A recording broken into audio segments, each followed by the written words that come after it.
മുറിച്ച് വികൃതമാക്കി ജനസമക്ഷം അവതരിപ്പിച്ചും പിടിച്ചു നിൽക്കാൻ പൗരോഹിത്യം ശ്രമിച്ചിട്ടുമുണ്ട്. എന്നാൽ അള്ളാഹുവിന്റെ പ്രകാശം ഊതിക്കെടുത്താനുള്ള വിഫല ശ്രമം മാത്രമായി അവ കലാശിച്ചു.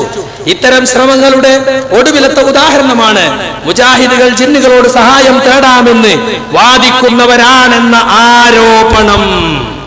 ഇതാ ഹുസൈൻ സലഫി വായിച്ചത്, അത്തോളിന്ന് വായിച്ചത്, മഞ്ചേരിന്ന് വായിച്ചും ഇത് സക്കരിയ സലാഹിം വായിക്കുന്നുണ്ട്.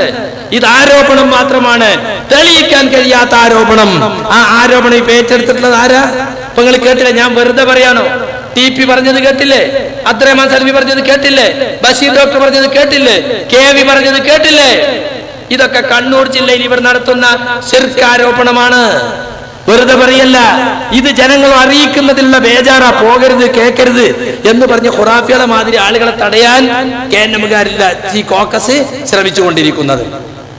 സുഹൃത്തുക്കളെ, വാസ്തവത്തിൽ ആരാണ് ഈ ആരോപണം തുടങ്ങി വെച്ചത്? ഞാൻ പറഞ്ഞു, മടവൂർ വിഭാഗമാണ്. 2007 ഇസ്ലാഹി ലേഖനം വന്നപ്പോൾ അതൊന്നുകൂടി ശക്തിപ്പെട്ടു. അപ്പോൾ നമ്മൾ അതിനൊന്നിച്ചു മറുപടി കൊടുത്തു. വാഴക്കാട് നടന്നൊരു പ്രസംഗത്തിൽ അലി മദനിയുടെ ക്ലിപ്പിട്ട് നമ്മുടെ അനസ് മൗലവി മറുപടി കൊടുക്കുന്നുണ്ട്.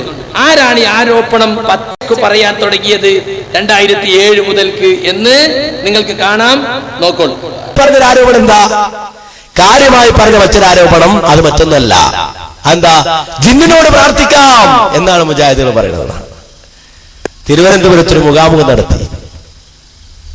അവിടെ ഈ വാദം ഇങ്ങനെ നാടുകളെ പറഞ്ഞു നടക്കുന്ന പലരും ആ സദസ്സിലുണ്ട്.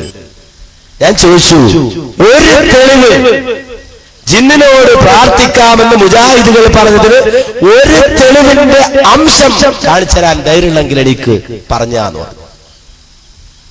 ഒരുത്തരം കണ്ടില്ല, വായിച്ചില്ല. എന്തേ വായിക്കാത്തത്? വൈക്കട്ടെ, ഇങ്ങനെ നാട്ടുകാരോട് പറയാ, നിങ്ങൾ സക്കരിയയും ടീമും ഔലിയാക്കളെ വിളിക്കുന്നതിന് പകരം ജിന്നുകളെ വിളിക്കുന്നു. ഞങ്ങൾ കാന്തപുരവും ടീമും ഞങ്ങൾ ഔലിയാക്കളെ വിളിക്കുന്നു. എവിടെ മൗലവി വ്യത്യാസം? വൈക്കട്ടെ, ഇങ്ങനെ നാട്ടുകാരോട് പറയാ. അല്ലാതെ മുജാഹിദ് പ്രസ്ഥാനത്തിന് ഉത്തരവാദിത്തപ്പെട്ടവരുടെ മുന്നിൽ തെളിയിക്കാൻ സാധ്യമല്ല. തെളിയിക്കാൻ സാധ്യമല്ല എന്ന് മനസ്സിലാക്കിക്കൊണ്ടാണ് ആ തെളിവ് പറയാതിരുന്നത്. പിന്നെന്താ? പിന്നെ ഒരു ഇസ്ലാം മാസിക ഇങ്ങനെ എടുത്തു കാണിക്കും. 2007 ഏപ്രിൽ പുറത്തിറങ്ങിയ ഇസ്ലാം മാസിക. എന്നിട്ട് ചോദ്യം, ആരാ പോയത്തക്കാരെ പ്രാർത്ഥിക്കാന്ന് പറഞ്ഞത്? ജിന്നുകളോട് പ്രാർത്ഥിക്കാന്ന് ആരാ പറഞ്ഞത്? ഇസ്ലാഹ് 2007 ഏപ്രിൽ മാസം. ആ ഏപ്രിൽ മാസത്തിൽ നിങ്ങൾ എഴുതിയതെന്താ? ഒരാൾ വിജനമായ സ്ഥലത്ത് വെച്ച് എത്തിപ്പെട്ടാൽ ജിന്നുകൾ കേൾക്കുമെന്ന് കരുതി, മലക്കുകൾ കേൾക്കുമെന്ന് കരുതി വിളിക്കാം. ഇസ്ലാഹ് 2007 ഏപ്രിൽ മാസം. ആ ഏപ്രിൽ മാസത്തിൽ നിങ്ങൾ എഴുതിയതെന്താ? ഒരാൾ വിജനമായ സ്ഥലത്ത് വെച്ച് എത്തിപ്പെട്ടാൽ ജിന്നുകൾ കേൾക്കുമെന്ന് കരുതി, മലക്കുകൾ കേൾക്കുമെന്ന് കരുതി വിളിക്കാം. അപ്പൊ പ്രാർത്ഥിക്കാമെന്ന് നിങ്ങൾ പറഞ്ഞിട്ടുണ്ട്, നിങ്ങൾ എഴുതിയിട്ടുണ്ട്, നിങ്ങൾ ശിർക്കിലേക്ക് പോയിട്ടുണ്ട്. ഇത് വസ്തുതയാണ്, ഞങ്ങൾ അത് വിശദീകരിച്ചിട്ടുണ്ട്. പക്ഷേ എന്നിട്ട് ഇപ്പോഴും ചോദിക്കുക, ആരാ പ്രാർത്ഥിക്കാന്ന് പറഞ്ഞത്? കണ്ടോ? അപ്പൊ ആരാ ഇത് തുടങ്ങിയത്? അതേ ഭാഷയാണ് ഇപ്പൊ ഇവർക്കുള്ളത്. അലിമദനി മൊറയൂർ പറയുന്നതും TP അബ്ദുൽ മദനി പറയുന്നത് ഒരേ ഭാഷയാണ്. എന്താ മാറ്റം? അന്ന് നമ്മൾ ഒരുമിച്ച് എതിർത്തു, അങ്ങനെ ആർക്കും വാദമില്ല. ഇസ്ലാഹിൽ പറഞ്ഞത് ശിർക്കല്ല. അനസ് മൗലവി പറഞ്ഞു, അനീഫ പറഞ്ഞു. ഒരു തെളിവ് നിങ്ങൾക്ക് ഹാജരാക്കാൻ കഴിയുമോ? മദനി പറയാണ് വിളിക്കാം വിളിക്കാം. അങ്ങനെ ഇതിലുണ്ടോ? പച്ചക്ക് കളവ് പറയാണ്. ഇത് ആരെയും കയ്യിലില്ലാത്ത സാധന. പ്രാർത്ഥിക്കാം എന്ന് നിങ്ങൾ പറഞ്ഞിട്ടുണ്ട്. ബദരീങ്ങളെ വിളിക്കുന്നത് പോലെ ജിന്നിനെ വിളിക്കാൻ നിങ്ങൾ പറഞ്ഞിട്ടുണ്ട് എന്ന് വരുത്തി തീർക്കാണ്. അപ്പൊ സുഹൃത്തുക്കളെ, ഇത് തുടങ്ങി വെച്ചത് മടവൂർ വിഭാഗമാണ്. അവരിതുകൊണ്ട് പരാജയപ്പെട്ടു. അവർക്ക് നേടാൻ കഴിഞ്ഞില്ല. മുജാഹിദ് പ്രസ്ഥാനത്ത് നിന്ന് ഒരാളെ അടർത്തി കറ്റാൻ കഴിഞ്ഞില്ല, കാരണം തെളിവില്ലാത്ത കാര്യമാണ്. അപ്പൊ അവർ സ്വീകരിച്ചൊരു ചാരനെ ഇറക്കി വിട്ടു. ആ ചാരൻ അവർ കൊണ്ടു നടത്തിയിരുന്ന CD കൊണ്ടു നടന്ന് 40ഓളം പണ്ഡിതന്മാരെ കേൾപ്പിച്ച് തെറ്റിദ്ധരിപ്പിച്ച് അബ്ദുറഹ്മാൻ സലഫി അതിന് വേണ്ട സൗകര്യം ചെയ്തു കൊടുത്ത് അങ്ങനെ മുജാഹിദ് പ്രസ്ഥാനത്തിൽ കഴിഞ്ഞ KNM ഇലക്ഷന് മുന്നോടിയായി ഇങ്ങനൊരു പുതിയ ഇഷ്യൂ എടുത്തിട്ടിട്ട് KNM പിടിച്ചെടുത്തു. ഇപ്പൊ KNM ആ കോക്കസിന്റെ കയ്യിലായി. എന്നിട്ട് ആ കോക്കസ് ഇപ്പോ സംഘടനാ വേദികൾ ദുരുപയോഗം ചെയ്ത് പറയാണ്, ഞങ്ങൾ പറയുന്നതാണ് സംഘടനാ അഭിപ്രായം. വിഭാഗീയ പ്രവർത്തനങ്ങളിലൂടെ, ഗ്രൂപ്പുകളിലൂടെ, കോക്കസ് പ്രവർത്തനത്തിലൂടെ സംഘടന പിടിച്ചെടുക്കുക. എന്നിട്ട് സംഘടനാ വേദിയിൽ കൊണ്ട് പറയാ ഞങ്ങൾ പറയുന്നതാണ് സംഘടനാ നിലപാട്. എന്നിട്ട് എന്താ ചെയ്യുന്നത്? 5 കൊല്ലം മുമ്പ് 6 കൊല്ലം മുമ്പ് മടവൂരികൾ പറഞ്ഞ അതേ വാദം ഒട്ടും വ്യത്യാസമില്ലാതെ ഇപ്പോൾ ജനങ്ങളോട് പറഞ്ഞുകൊണ്ടിരിക്കുകയാണ്. ആളുകൾ പറയുന്നത് അതെയോ, സക്കരിയ സലാഹി ഒരു ദുർബല ഹദീസ് ഇവിടെ കൊണ്ടുവന്നിട്ട് ചർച്ചയ്ക്ക് വെച്ചോ. നമ്മൾ ചർച്ചയ്ക്ക് വെച്ചതല്ല. നമ്മുടെ എതിരാളികളായ ഖുബൂരികൾ അല്ലാഹു അല്ലാത്ത വിളിച്ച് പ്രാർത്ഥിക്കാൻ, മരിച്ചവരോട് ഇസ്തിഗാസ നടത്താൻ നൂറുകണക്കിന് വർഷങ്ങളായി ഉദ്ധരിച്ചു നടക്കുന്ന ഒരു ഹദീസായത്. അത് മണ്ണാർക്കാട് സംവാദത്തിൽ 2004 ഈ പറഞ്ഞ അനീഫ് കായക്കൊടിയും മജീദ് സലാഹിയും ഹംസവാക്കയും ഒക്കെ ഉള്ള സദസ്സിൽ മുസ്ലിയാക്കന്മാര് ചോദിച്ചു, യാ ഇബാദല്ലാഹ്. ഞാൻ അതിന് കൊടുത്ത മറുപടി എന്താ? ലോക സലഫി പണ്ഡിതന്മാരൊക്കെ കൊടുക്കുന്ന മറുപടി ഒന്ന്, ഈ ഹദീസ് ദുർബലമാണ്, തെളിവിന് പറ്റൂല. ഇത് വാദപ്രതിവാദത്തിൽ നിങ്ങൾ ഉന്നയിക്കാൻ പറ്റിയതല്ല, കാരണം ഇത് ദുർബലമാണ്. 2, ഇനി സഹീഹാണെങ്കിൽ തന്നെ നമ്മൾ തമ്മിൽ തർക്കത്തിലുള്ള ഇസ്തിഗാസ അതിലില്ല. അതെന്നെ ഇന്നും പറയണത്. അത് മാറ്റി പറയേണ്ടെന്നാ ഞാൻ പറയണത്. അത് മാറ്റണം എന്നാ ഇവർ പറയുന്നത്. കേട്ടോളി, 2004 മണ്ണാർക്കാട് പറഞ്ഞത് ൊന്നും ഇവിടെ നടക്കൂല. ഞങ്ങളുടെ ചോദ്യം എന്താണെന്ന് ചോദിച്ചാൽ, നിങ്ങൾ ഇവിടെ 19 കൊല്ലമായി നിങ്ങൾ പറഞ്ഞല്ലോ, നിങ്ങൾ ഈ നാട്ടിലെ മുസ്ലിമീങ്ങളെ ബഹുദൈവ വിശ്വാസത്തിലേക്ക് നയിച്ചുകൊണ്ടിരിക്കുകയാണ്. ഏകദൈവ വിശ്വാസികളായ മുസ്ലിം സമുദായത്തിൽ ശിർക്ക്, ബഹുദൈവ വിശ്വാസം പ്രചരിപ്പിച്ച് നേരത്തെയും മുറൂസും മൗലിദും നടത്തി ഒരുപാട് ശിർക്ക് പ്രചരിപ്പിക്കുന്നു. അതിന് തെളിവുണ്ടാക്കാൻ വേണ്ടി പരിശുദ്ധ ഖുർആനെ നിങ്ങൾ ദുർവ്യാഖ്യാനം ചെയ്യുകയാണ്. അതുകൊണ്ടാണ് ഞങ്ങൾ ഇവിടെ നിങ്ങളോട് ഈ വക ചോദ്യങ്ങൾ ചോദിക്കുന്നത്. ഇപ്പോഴും മൂപ്പർക്ക് റസൂലുള്ളാഹിന്റെ സാന്നിധ്യത്തിൽ വെച്ച് സാധിച്ചത് പറയാൻ കഴിഞ്ഞിട്ടില്ല. പഴയത് ആവർത്തിച്ച് റസൂലുള്ളാഹിന്റെ സദസ്സിൽ വന്നിട്ട് ഒരു കണ്ണുപൊട്ടൻ പറയാണ്, യാ മുഹമ്മദ് ഇന്നി തവജ്ജഹ്തു ബിക. മുമ്പിൽ നിൽക്കുന്ന നബിയോട് പറയാണ്, മുഹമ്മദ് നബിയെ, നിങ്ങളെ കൊണ്ട് ഞാൻ അള്ളാഹുവിലേക്ക് മുന്നിടുന്നു, പ്രാർത്ഥിക്കാൻ നബിയോട് ആവശ്യപ്പെടുന്നു. നബി പ്രാർത്ഥിക്കുന്നു. അത് തർക്കമുള്ള വിഷയമല്ല, അത് തവസ്സുലാണ്. തവസ്സുലല്ല ഇവിടുത്തെ ചർച്ചാ വിഷയം. വ്യവസ്ഥ ഒന്ന് വായിച്ചു നോക്കണം. വ്യവസ്ഥയിൽ പറഞ്ഞിട്ടുണ്ട്, യുഎസ്എയിൽ എന്താ പറഞ്ഞിട്ടുള്ളത്? പ്രാർത്ഥനയുടെ പര്യായമായ സഹായം തേട്ടം, അല്ലാതെ പ്രാർത്ഥിക്കാൻ ആവശ്യപ്പെടുന്ന തവസ്സുല അവിടെ. ഹദീസുള്ളത് യാ മുഹമ്മദ് ഇന്നി തവജ്ജഹ്തു ബിക, മുന്നിലുള്ള നബിയോട് പറയുകയാണ്, നബിയെ, നിങ്ങളെ കൊണ്ട് ഞാൻ മുന്നിടുന്നു. അപ്പൊ മുന്നിലുള്ള റസൂലുള്ളാഹിനോട് പറഞ്ഞല്ല, അസാന്നിധ്യത്തിൽ, നബി സല്ലല്ലാഹു അലൈഹി വസല്ലമയുടെ അസാന്നിധ്യത്തിൽ വെച്ച് പറഞ്ഞത്. അതാണ് ഇവിടെ തെളിയിക്കേണ്ടത്. പിന്നെ യാ ഇബാദല്ലാഹി യഗീസൂനി എന്ന് കൽപ്പനയുണ്ട്. അവിടെ ഏതെങ്കിലും ഒരു സ്ഥലത്ത് നിങ്ങൾ എത്തിപ്പെട്ടാൽ, നമ്മൾ 2ാമത്തെ പ്രമാണം എഴുതുമ്പോ സഹീഹായ ഹദീസ് എന്നൊരു നിബന്ധന വെച്ചിട്ടുണ്ട്. അതെന്തിനാരിയോ? ഇതുപോലുള്ള ദുർബല ഹദീസുകൾ നിങ്ങൾ ഇവിടെ കൊണ്ടുവരാതിരിക്കാൻ വേണ്ടിയാണ്. ദുർബലമാണ് ഹദീസ്. അതിന്റെ ദുർബലത ഹദീസ് പണ്ഡിതന്മാര് വ്യക്തമാക്കിയിട്ടുണ്ട്. ഏതെങ്കിലും വസ്തു നിങ്ങൾക്ക് നഷ്ടപ്പെട്ടാൽ, ഏതെങ്കിലും സ്ഥലത്ത് നിങ്ങൾ ഒഴിഞ്ഞ സ്ഥലത്ത് എത്തിപ്പെട്ടാൽ അള്ളാഹുവിന്റെ അടിമകളെ സഹായിക്കണം. അത് ഏതെങ്കിലും പ്രത്യേക ആളുകളെ ലക്ഷ്യം വെച്ചുകൊണ്ട് പറയുന്ന ഒരു സംഗതിയല്ല, തർക്കത്തിലുള്ള ഇസ്തിഗാസയല്ല. ഒരു വിജനമായ സ്ഥലത്ത് നമ്മൾ എത്തിപ്പെട്ടാൽ നമ്മളെ വിളി കേൾക്കുന്ന ആരെങ്കിലും ഉണ്ടാകുമെന്ന ഉദ്ദേശത്തോടെ ഒരാൾ വിളിച്ചു പറയുന്നതാണ് ഇബാദല്ലാഹ് ഗീസൂനി എന്ന്. വിളിച്ചു പറയുന്നത് ഇവർക്ക് മനുഷ്യരാരെങ്കിലും ഉണ്ടെങ്കിൽ അവർ സഹായിക്കട്ടെ, അതല്ലെങ്കിൽ ആ പ്രദേശത്തുള്ള അദൃശ്യ ശക്തികളായ മലക്കുകളോ മുസ്ലിം ജിന്നുകളോ സഹായിക്കട്ടെ എന്നതാണ്. അതാണ് ഇവിടെ യഥാർത്ഥ തർക്കത്തുള്ള വിഷയവുമായി ബന്ധപ്പെട്ടതല്ല. നേരെ മറിച്ച് ആ സന്ദർഭത്തിൽ നിങ്ങൾ വൈദ്യുതിയെ രക്ഷിക്കണേ എന്ന് വിളിക്കുന്നതാണെങ്കിലോ അത് ശിർക്കാണ്. അത് നിങ്ങളെ തെളിവ് കൊണ്ടുവരേണ്ടത്. ഇത് ദുർബലമായ ഹദീസാണ്, സഹിഹായ ഹദീസാണ് തെളിവ് ധരിക്കേണ്ടത്. സഹി ആണെങ്കിൽ തന്നെ നിങ്ങൾക്ക് തെളിവില്ല, തർക്കത്തിരിക്കുന്ന വിഷയത്തിന് അതിൽ തെളിവില്ല. പിന്നെ എന്റെ 1ാമത്തെ ചോദ്യത്തിന്റെ സമദീയത്തുമായി 2004 അലവി സഖാഫി കൊളത്തൂരും സുലൈമാൻ സഖാഫി മാളിയക്കലും കൂടി സമദിയത്തെന്നവരെ പുതിയ വാദവുമായി വന്ന് മുജാഹിദ് പ്രസ്ഥാനത്തിന്റെ തൗഹീദിനെ മലർത്തിയടിക്കാമെന്ന് വിചാരിച്ചു വന്നത്. സമദിയത്തിന്റെ ചീട്ടുകൊട്ടാരം ഞങ്ങളുടെ മുമ്പിൽ തകർന്നുപോയി.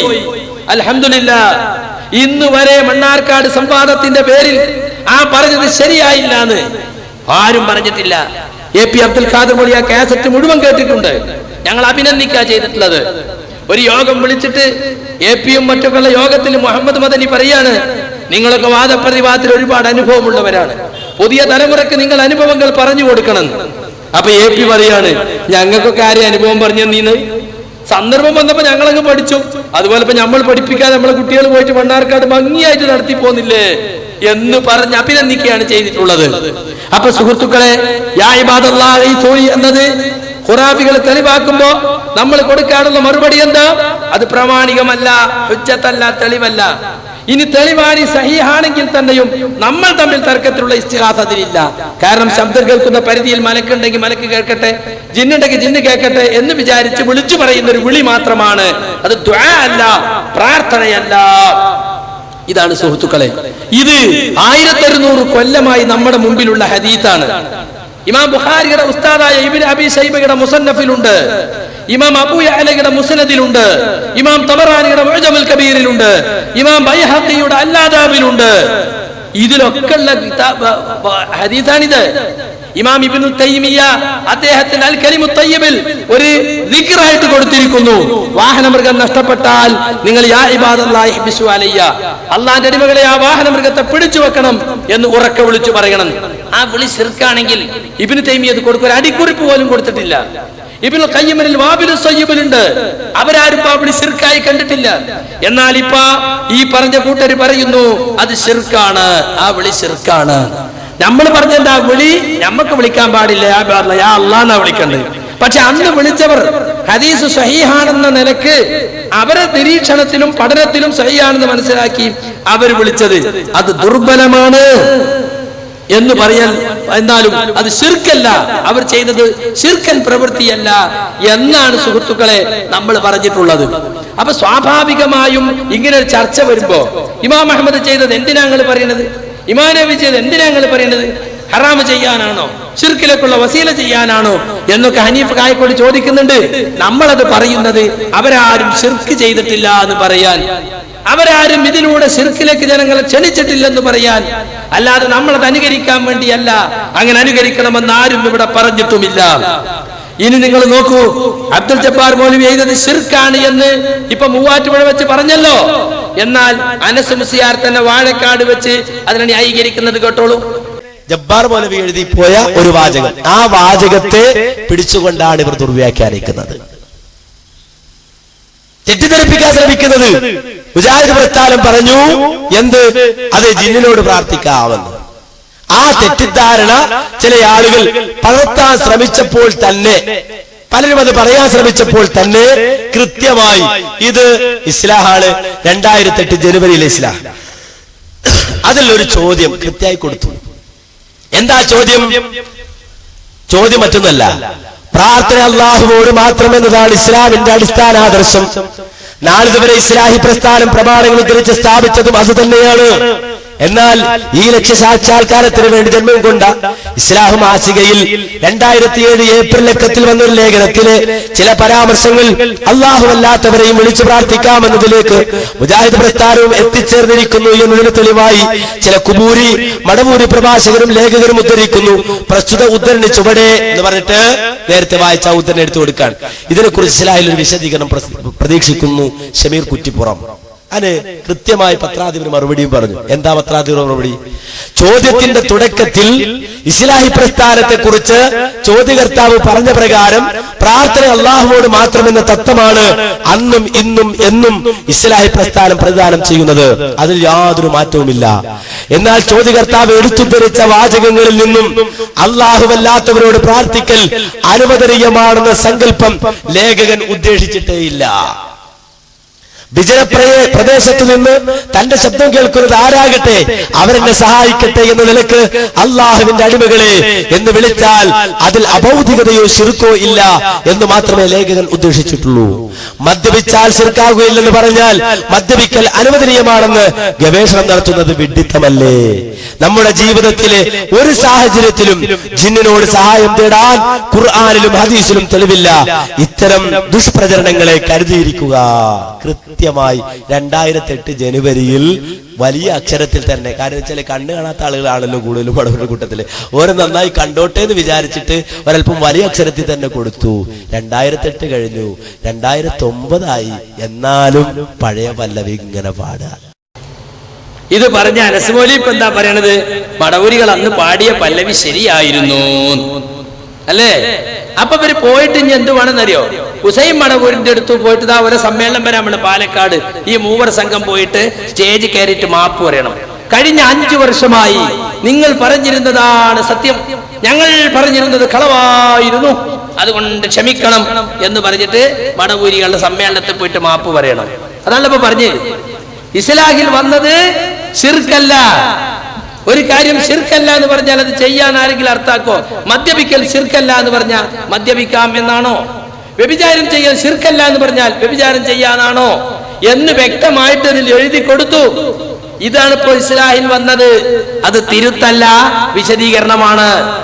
ഇത്ര വ്യക്തമായി പറഞ്ഞിട്ടും സുഹൃത്തുക്കളെ, നമ്മൾ ആളുകള് ഇത് ഇപ്പൊ പറയുന്നു അത് ശിർക്കാണ്.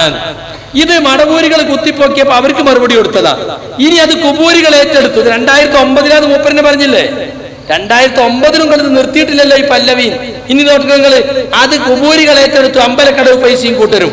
അപ്പോൾ നമ്മൾ ഇന്ന് മറുപടി കൊടുത്തിട്ടുണ്ട്. ഇത് ഞാൻ ഇറക്കിയ ഒരു പുസ്തകമാണ്, അമ്പലക്കടവ് പൈസയുടെ അന്തം കെട്ട ചോദ്യങ്ങൾ.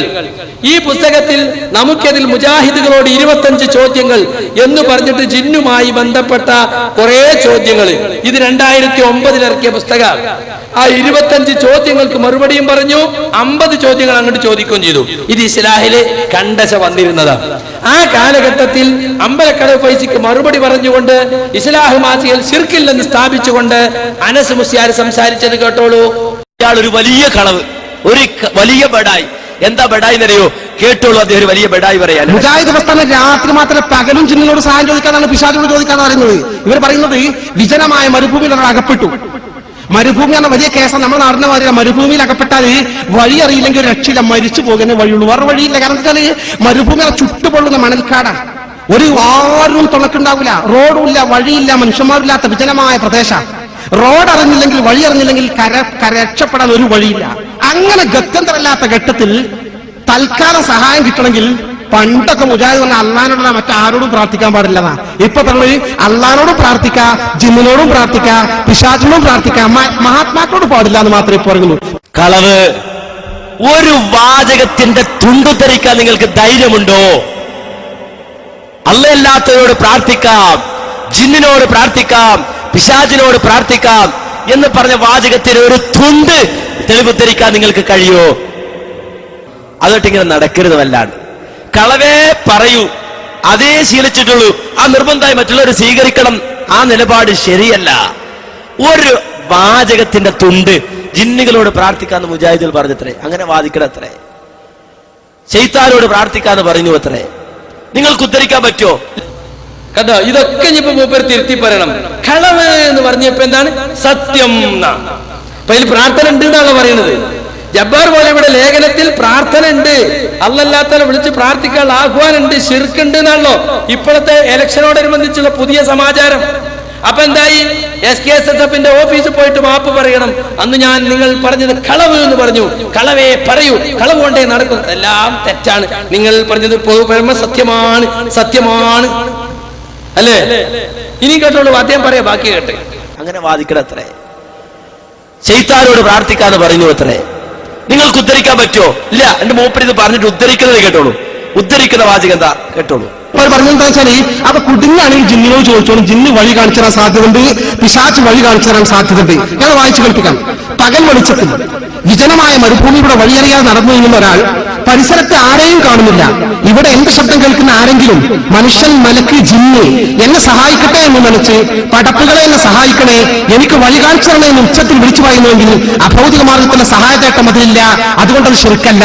ഇവർ പറയുന്നത് ഈ വഴിയറിയാതെ വിഷപ്പിക്കുന്ന വിജനമായ മരുഭൂമിയുടെ മുസ്ലിം സഹോദരന് പിശാചിനോട് വഴി കാണിച്ചു തരാൻ, ജിന്നിനോട് വഴി കാണിച്ചു തരാൻ ആവശ്യപ്പെടാനാണ് പറയുന്നത്. കണ്ടോ, ആ വാചകം കൂട്ടിമാറ്റാണ് അദ്ദേഹം. ഒരാൾ ഒരു വിജനമായ മരുഭൂമിയിൽ അകപ്പെട്ടു. ആ മരുഭൂമിയിൽ അകപ്പെട്ടു പോയ ഒരു മനുഷ്യൻ വിളിച്ചു പറയാൻ, ആരെങ്കിലും എന്നെ സഹായിക്കണേ എന്ന് വിളിച്ചു പറയാ. അപ്പൊ അയാൾ ഉദ്ദേശിക്കാൻ, എന്റെ ശബ്ദം കേൾക്കുന്ന മലക്കുണ്ടെങ്കിൽ മലക്ക് കേട്ടോട്ടെ, എന്റെ ശബ്ദം കേൾക്കുന്ന ജിന്നുണ്ടെങ്കിൽ ജിന്നും കേട്ടോട്ടെ, എന്റെ ശബ്ദം കേൾക്കുന്ന മനുഷ്യനുണ്ടെങ്കിൽ മനുഷ്യനും കേട്ടോട്ടെ എന്ന് വിചാരിച്ചിട്ട് അദ്ദേഹം വിളിച്ചു പറയുന്നത്. എങ്കിൽ അത് ശിർക്കല്ല, അബൗദികമല്ല, കാര്യകാരണ ബന്ധങ്ങൾക്ക് അതീതമല്ല. എന്താ തെറ്റതില്? ആ വാചകത്തിൽ അതിൽ നിന്ന് എവിടുന്നാ കിട്ടിയത്? ജിന്നുകളോട് പ്രാർത്ഥിക്കാൻ എവിടുന്നാ കിട്ടിയത്? എവിടുന്നാ കിട്ടിയത്? നേരത്തെ ഞാൻ പറഞ്ഞല്ലോ, ഇതൊക്കെ മൂപ്പർക്ക് എതിരുള്ള ചോദ്യ. ഇപ്പൊ ഇതിൽ ശിർക്കുണ്ട്, അബൗദികത ഉണ്ട് എന്നാ പറയണത്. ഈ ചോദ്യം മനസ്സുപോലിനോട് എവിടുന്ന് നിങ്ങൾക്ക് അള്ളാഹിന്റെ അടുത്ത് പ്രാർത്ഥിക്കാൻ എന്ന് കിട്ടിയത്?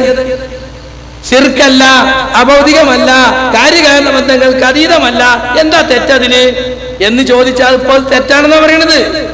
അത് ശിർക്കാണ്, അബൗദികമാണ്, കാര്യകാരണ ബന്ധങ്ങൾക്ക് അതീതമാണ് എന്നാ ഇപ്പൊ പറയണത്. ഇങ്ങനെ മാറ്റി പറയാൻ സാധിക്കോ? എത്ര തൊലിക്കെട്ടിയ മനുഷ്യന്മാർക്ക് നലച്ചോക്കൂ. എന്നിട്ട് ഈ മനുഷ്യൻ ഇത് ന്യായീകരിച്ച് നടക്കുകയാണ്. ഇപ്പോ മനുഷ്യൻ എങ്ങനെ അധപ്പതിക്കാൻ സാധിക്കോ? ഇത് പടവൂരികൾക്ക് മറുപടി കൊടുത്തു, കൊബൂരികൾക്ക് മറുപടി കൊടുത്തു, എന്നിട്ടൊക്കെ പറയാണ്. എന്നിട്ട് മൂപ്പര് പറയാണ്, ഇത് മുജാഹിദ് പ്രസ്ഥാനം പണ്ടേ പറയുന്ന മറുപടിയാണ്. അനസിന്റെ പോക്കറ്റിൽ നിർത്ത മറുപടിയല്ല. മൂപ്പരിഞ്ഞ് യാ ഇബാദുള്ളനെ പറ്റി പറയാണ്. ഈ ലേഖനം യഥാർത്ഥത്തിൽ യാ ഇബാദുള്ള ഐനുനി എന്ന ആ റിപ്പോർട്ടിന്റെ പശ്ചാത്തലത്തിൽ ജബ്ബാർ മൗലവി എഴുതിയതാണ്. ആ നിലക്ക് നമ്മളൊക്കെ അതിനെ വ്യാഖ്യാനിച്ചതും വിശദീകരിച്ചതും ഇവരും അങ്ങനെ തന്നെ. നീ കേട്ടോളൂ അദ്ദേഹം വിശദീകരിക്കുന്നത്. അഭൗതികം എന്ന് പറഞ്ഞാൽ എന്താണ്? മറഞ്ഞ വഴി എന്ന് പറഞ്ഞാൽ എന്താണ്? ഗൈബിയായത് എന്ന് പറഞ്ഞാൽ എന്താണ്? നേരത്തെ പറഞ്ഞല്ലോ. അപ്പൊ ഒരു വാചകം കിട്ടിയതുപോലെ ഇത് എത്ര കൊല്ലം മുമ്പ് മുജാഹിദിൽ കൃത്യമായി ഇത് പറഞ്ഞു കൊടുക്കണ്ടേ? ഇവര് പണ്ടേ ചോദിക്കണ്ടേ? പണ്ടേ ഇവര് ചോദിക്കാണ്ട് ഈ ചോദ്യം എന്ത്? യാ ഇബാദല്ലാ എന്നില്ലേ മറിയ ഹാജറ ബീവി. ആ ഹാജറ ബീവി ഇതാ ആ സഭയുടെയും മർവയിൽ ഇടപെടപ്പെട്ടപ്പോ ജിബ്രീൽ അവിടെ വന്ന് നിന്നപ്പോ അയ്സ് അയ്സ് എന്ന് ചോദിച്ചില്ലേ? അയ്സ് അയ്സ് എന്ന് ചോദിച്ചില്ലേ? അന്ന് മുതൽ മുജാഹിദിൽ മറുപടി പറയാം. വീണ്ടും ഇവർ ചോദിക്കും, സുലൈമാൻ നബിയുടെ മുന്നിൽ ജിന്നുകൾ ഉണ്ടായിരുന്നില്ലേ? സുലൈമാൻ നബി ചോദിച്ചില്ലേ അവരോട്, അയ്യൂക്കും ആരാണ് അർശിങ് കൊണ്ടുവരിക എന്ന് ചോദിച്ചില്ലേ? ഇവര് പണ്ടേ ചോദിക്കണേ. അന്ന് മുതൽ മുജാഹിദിൽ മറുപടി ഉണ്ട്. എത്രയോ വർഷങ്ങൾക്ക് മുമ്പ് മാത്രല്ല, അന്ന് ശബാബിൽ ഒന്നൊരു ചോദ്യമുണ്ട്. ഇതേ ചോദ്യം തന്നെ 1983 ആ കാലയളവ് 90 ഇടയിലുള്ള കാലയളവിൽ ശബാബിൽ വന്ന ചോദ്യം. ആ ചോദ്യോത്തരം തൗഹീദ് പ്രാർത്ഥന, തൗഹീദ് ചോദ്യങ്ങൾക്ക് മറുപടി എന്ന യുവത പ്രസിദ്ധീകരിക്കുന്ന പുസ്തകം ഇപ്പോഴും വിൽക്കുന്നുണ്ട്. നിങ്ങൾക്ക് വാങ്ങാൻ കിട്ടുന്ന പുസ്തകം നിങ്ങൾ വായിച്ചു നോക്ക്, അവിടെയുണ്ട്. ഇത് ഈ വാചകം കേട്ടോളൂ. ജിന്നുകൾ അള്ളാഹുവിന്റെ അടിമകളാണ്. നേരത്തെ നമ്മൾ വായിച്ച വാചകത്തിലേക്ക് പോണത്. അപ്പൊ എന്താ പറഞ്ഞത്? യാ ഇബാദല്ലാ എന്നില്ലേ? യാ ഇബാദല്ലാ ഐനുനി എന്ന ഹദീസ് ഖുറാഫികൾ ഉദ്ധരിക്കും. അതുപോലെ ഹാജറ ബീവി സഫാ മറുകടയിൽ ഓടി അവസാനം മറുവയിലെത്തിയപ്പോൾ ശബ്ദം കേട്ടു. അപ്പൊ നീ എന്നെ സഹായിക്കൂ എന്ന ശബ്ദത്തോട് പറഞ്ഞിട്ടില്ലേ? സുലൈമാൻ നബിയുടെ മുമ്പിൽ ജിന്നുകൾ ഉണ്ടായിരുന്നില്ലേ? ഇതൊക്കെ ചോദിക്കുമ്പോ മുജാഹിദ് പ്രസ്ഥാനം പണ്ടേ കൊടുക്കുന്ന മറുപടി എന്താണ്? അഭൗതികതയില്ല, അതിൽ അഭൗതികതയില്ല, അതിൽ ദുആ ഇല്ല, അതിൽ ശിർക്കില്ല, അത് സാധാരണ വിളിയാണ്.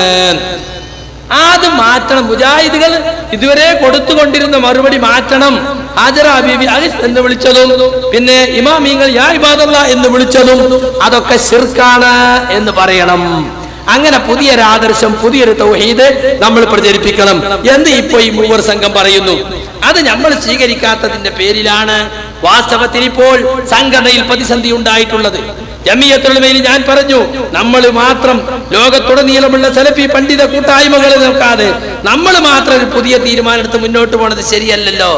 മടവൂരികൾ പണ്ട് പറയുന്നത് പോലെ ഇത് കേരള കോൺഗ്രസുമായി കേരള സലഫി വേറെ, അത് പറ്റില്ലല്ലോ. ലോകത്തുടനീളമുള്ള പണ്ഡിതന്മാര് യാ ഇബാദല്ലാ ഐനുനി എന്ന ഹദീസിനെ പറ്റി പറഞ്ഞ അഭിപ്രായം എന്താ? അതിൽ പ്രാർത്ഥനയില്ല. അത് ഹാദിരീങ്ങളോടുള്ള, അവിടെ ഹാജറുള്ള പ്രസന്റ് ആയിട്ടുള്ള ആളുകളോടുള്ള സംസാരമാണ്. മരിച്ചവരോടല്ല, ജീവനുള്ളവരോടാണ്.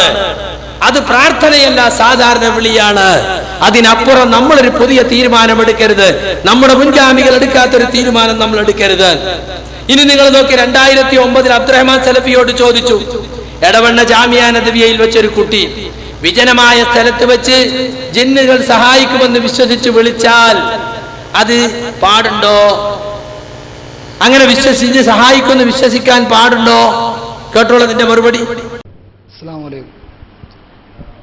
വിജനമായ സ്ഥലത്ത് നിന്ന് വിളിച്ചാൽ ജിന്ന് സഹായിക്കും എന്ന് വിശ്വസിക്കുന്നത് ശരിയാണോ?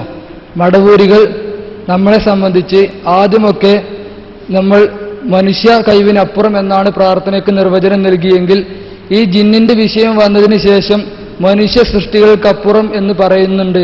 ഈ വാദം ശരിയാണോ? അവർ ഉന്നയിക്കുന്നതിന് എന്താണ് മറുപടി പറയുക? നമ്മൾ ഉപയോഗിച്ച ഒരു വാചകവും തിരുത്തേണ്ട ആവശ്യമില്ല. ചില ആളുകൾക്ക് അങ്ങനെ ഒരു തോന്നലാണ്. പണ്ടത്തെ പ്രയോഗങ്ങളെക്കാൾ നല്ല ചില പുതിയ പ്രയോഗങ്ങൾ എന്നുള്ള നിലക്ക് ആരെങ്കിലും ചിലപ്പോൾ ഉപയോഗിച്ചിട്ടുണ്ടാകാം. മനുഷ്യ കഴിവിന് അതീതമായ എന്ന് പറഞ്ഞാൽ അതുകൊണ്ട് ഉദ്ദേശിക്കുന്നത് മനുഷ്യൻ ഒരു സൃഷ്ടിയാണ്. അപ്പോൾ ഒരു മനുഷ്യനോട് അവന്റെ കഴിവിന് അതീതമായ കാര്യങ്ങൾ, ഇതുപോലെ ഏതൊരു സൃഷ്ടിയോടും ആ സൃഷ്ടിയുടെ കഴിവിന് അതീതമായ കാര്യങ്ങൾ ആവശ്യപ്പെടുക എന്നതുകൊണ്ടുള്ള വിവക്ഷ കാര്യകാരണ ബന്ധങ്ങൾക്ക് അതീതമായ പ്രാപഞ്ചിക നിയമങ്ങൾക്ക് അതീതമായ കാര്യങ്ങളിൽ അവരോട് സഹായം ആവശ്യപ്പെടുക, പ്രാർത്ഥിക്കുക എന്നതാണ്. അതാണ് ശിർക്ക്. അപ്പൊ അതാണ് ശിർക്ക്. എന്താ ശിർക്ക്? ഇതൊക്കെ മൂപ്പര് മാറ്റി. മൂപ്പര് ആദ്യം പറഞ്ഞതന്നെ നമ്മൾ ഉപയോഗിച്ചൊരു വാചകവും തിരുത്തേണ്ടതില്ല, നമ്മൾ ആദർശം തന്നെ തിരുത്തണം എന്നാ ഇപ്പൊ പറയണത്. ശിർക്കല്ല, അഭൗതികമല്ല, പ്രാർത്ഥനയല്ല എന്നൊക്കെ പറഞ്ഞത് ശിർക്കാണ്, അഭൗതികമാണ്, പ്രാർത്ഥനയാണ് എന്ന് മാറ്റി പറയണമെന്നപ്പോ പറയണത്. മൂപ്പര് പറഞ്ഞ നമ്മൾ ഉപയോഗിച്ചൊരു വാചകം തിരുത്തേണ്ടി വന്നിട്ടില്ല. അങ്ങനെ തിരുത്തേണ്ടി വന്നപ്പോ നിങ്ങൾക്ക് തിരുത്തേണ്ടി വന്നു, പക്ഷെ മുജാഹിദുകൾ തിരുത്തൂല. ഈ മൂവർ സംഘം പറയുന്നതിനനുസരിച്ച് ഈ പ്രസ്ഥാനത്തിന്റെ ആദർശം മാറ്റുകയില്ല.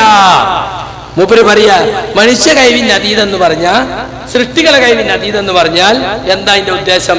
മനുഷ്യ കഴിവിന് അതീതമായ കാര്യങ്ങളിൽ മനുഷ്യരോട് സഹായം ചോദിക്കുക, ഏതൊരു സൃഷ്ടിയോടും അതിന്റെ കഴിവിനപ്പുറത്തുള്ള കാര്യങ്ങളിൽ സഹായം തേടുക, അതാണ് പ്രാർത്ഥന, അതാണ് ശിർക്ക്. ഇപ്പൊ പറയണതോ അത് അല്ലാതാണ്. ആ നിർവചനത്തിൽ തന്നെ ഇപ്പൊ മാറ്റം വരുത്തിയെന്നാണ്. നോക്കൂ നിങ്ങൾ, കാര്യകാരണ ബന്ധങ്ങൾക്ക് അതീതമായ, പ്രാപഞ്ചിക നിയമങ്ങൾക്ക് അതീതമായ കാര്യങ്ങൾ, അങ്ങനെയുള്ള ഒരു വിളി ഇബാദത്തുള്ളതിലുണ്ടോ? കാര്യകാരണ ബന്ധങ്ങൾക്ക് അപ്പുറത്തുള്ള വിളി ഉണ്ടെന്നാണ് ഇപ്പോൾ സ്ഥാപിക്കുന്നത്. ഇനി നോക്ക്, ബാക്കി പറയട്ടെ മൂപ്പര്. അതാണ് ശിർക്ക്. അപ്പൊ മുമ്പ് ഉപയോഗിച്ച വാചകങ്ങൾ തിരുത്തേണ്ടതോ അങ്ങനെ തിരുത്തുന്ന ഒരവസ്ഥയോ നമ്മളെ സംബന്ധിച്ചിടത്തോളം അല്ല. നമ്മളൊക്കെ എപ്പോഴും ആ പണ്ട് പറഞ്ഞ അത് തന്നെ പറയാറുള്ളത്. അതിങ്ങനെ ആരെങ്കിലും എഴുതുമ്പോൾ മാറിപ്പോയിട്ടുണ്ടെങ്കിൽ അതിന്റെ പിന്നാലെ ചില ആളുകൾ ഇത്തരം സംശയങ്ങളും ചോദ്യങ്ങളുമായിട്ട് കൂടുന്നു എന്ന് മാത്രമേ ഉള്ളൂ. അപ്പൊ നമുക്കത് തിരുത്തേണ്ട ഒരാവശ്യമല്ല. ഇനിയിപ്പോ ഒരാൾ മനുഷ്യ കഴിവിന് അതീതമായ എന്നതിന് പകരം സൃഷ്ടികളുടെ കഴിവിന് അതീതമായ എന്ന് എഴുതിപ്പോയാൽ ആദ്യം പറഞ്ഞത് തെറ്റും രണ്ടാമത്തേത് ശരിയും എന്ന് അതിന് അർത്ഥമില്ല. ഇതുകൊണ്ട് രണ്ടും പരസ്പര വൈരുദ്ധ്യങ്ങൾ ഉണ്ടാകുന്നുമില്ല എന്നതാണ്.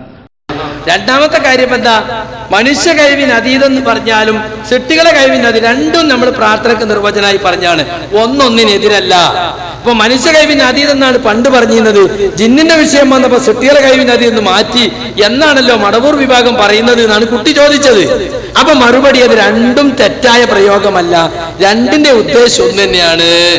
എന്നാൽ ഇപ്പൊ ഈ വിഭാഗം KKP ആക്കള് എന്താ വാദിക്കുന്നത്? ഈ കോക്കസ് എന്താ വാദിക്കുന്നത്? സൃഷ്ടികളെ കഴിവിന് അതീതം എന്ന് ഇപ്പൊ നമ്മൾ ഉണ്ടാക്കിയതാണെന്നാ.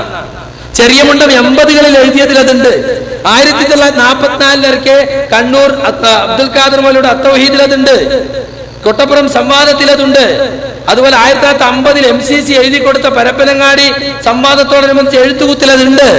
അപ്പൊ സുഹൃത്തുക്കളെ, സൃഷ്ടികളെ കഴിവിന് അതീതം എന്ന് പറയാം. ഇനി വിജന സ്ഥലത്തെ വിളിയെ കുറിച്ച് മൂപ്പര് പറയുന്നത് കേട്ടോളൂ. ഒരു വിജനമായ സ്ഥലത്ത് ഒരാൾ ചെന്നുപെട്ടാൽ അവിടെ വല്ല ജിന്നുണ്ടോ എന്ന് അന്വേഷിച്ച് എന്നിട്ട് നിങ്ങൾ സഹായിക്കുമോ എന്ന് ചോദിക്കാൻ, മിൻ ഹൈസു ലാ തറൗനഹും ഇന്നഹു ഹുവ യറാക്കും വ ഖബീലുഹു മിൻ ഹൈസു ലാ തറൗനഹുന്ന. നിങ്ങൾ നോക്കിയാൽ കാണൂലല്ലോ. അത് നമ്മളിങ്ങനെ നോക്കിയാൽ കാണുന്ന ആളുകളല്ല അവര്. പിന്നെ ഒരു വിജനമായ സ്ഥലത്ത് ചെന്ന് നമ്മൾ വിളിക്കുമ്പോൾ യഥാർത്ഥത്തിൽ ആ പ്രയോഗം ഒരാളുമില്ല, ഒരു മനുഷ്യനുമില്ല, വേറെ ഒന്നുമില്ല, ആരും കാണാത്തൊരു സന്ദർഭത്തിൽ ഒരു ബേജാറാകുന്ന ഘട്ടത്തിൽ ഒരാൾ മണ്ടിയേരിയോ എന്ന് പറഞ്ഞിട്ട്, ഇപ്പൊ ഇവിടെ നമ്മളെ നാടൻ ഭാഷയിൽ പറഞ്ഞാൽ ഇവിടെ മണ്ടിയേരിയോ എന്ന് പറഞ്ഞാണ്ട് ഒരു ഒഴിഞ്ഞ സ്ഥലത്ത് വീഴുക. അപ്പോൾ അയാൾക്ക് ഒരു അപകടം വരികയാണ്. ആ സന്ദർഭത്തിൽ ഇങ്ങനെ വിളിച്ചാൽ അത് മലക്കിനെയാണ്, ഔലിയാക്കന്മാരെയാണ്, മരിച്ചോലെയാണ്, ജിന്നിനെയാണ്, ഷെയ്ത്താനെയാണ്, കുടുംബക്കാരെയാണ്, വാപ്പാനെയാണ്, ഉമ്മാനെയാണ്, ഇങ്ങനെ പലതും പലർക്കും വിചാരിക്കാം. ഈ വിളിച്ച ആളോ ആരാണ് എന്റെ വിളി കേൾക്കുന്നതും എന്നെ സഹായിക്കാൻ കഴിയുന്നതുമായിട്ടുള്ളത്? അവരെ സഹായം എനിക്ക് കിട്ടട്ടെ എന്നേ നേർക്ക് നേരെ അതിന് അർത്ഥം. കണ്ടോ? വിജനമായ